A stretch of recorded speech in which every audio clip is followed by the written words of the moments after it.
องว่าการกระทรวงป้องกันความสงบจัดพิธีประกาศยกย้ายแต่งตั้งนายตำรวจในวันที่21ตุลา2025เป็นประธานโดยคุณจตวาอนุเดชคูณคำห้องหัวหน้าห้องว่าการกระทรวงป้องกันความสงบมีคณะพักคณะห้องว่าการพร้อมด้วยคณะกลุ่มห้องและนายตำรวจหลักเลงภายในห้องว่าการเข้าร่วม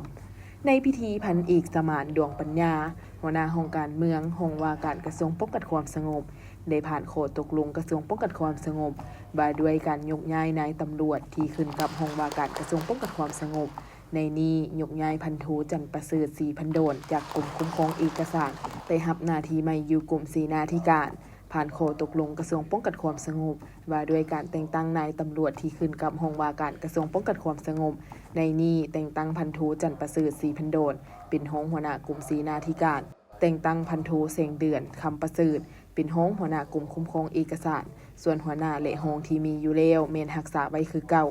โอกาสนี้พลจัตวาอนุเดชคูณคำได้อูหลุมโตพิธีซึ่งท่านได้เน้นให้บรรดาผู้เข้าร่วมโดยเฉพาะผู้ที่ได้รับการแต่งตั้งหน้าที่ใหม่ในครั้งนี้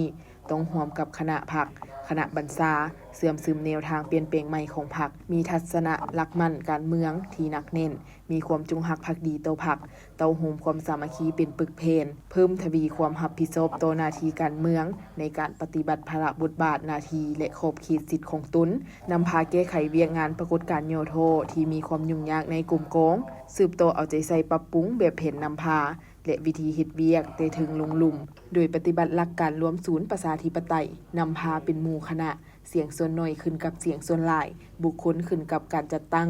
ลุงไกสิทธิ์ติดเทศกับตัวจริงการปฏิบัติระบบเฮ็ดเวียกมีแผนการโครงการมีการติดตามกวดกะตีราคาประเมินผลติดพันกับการแก้ไขผลของการกวดกะที่สำคัญต้องเป็นแบบอย่างที่ดีให้คันลุมและมหาชน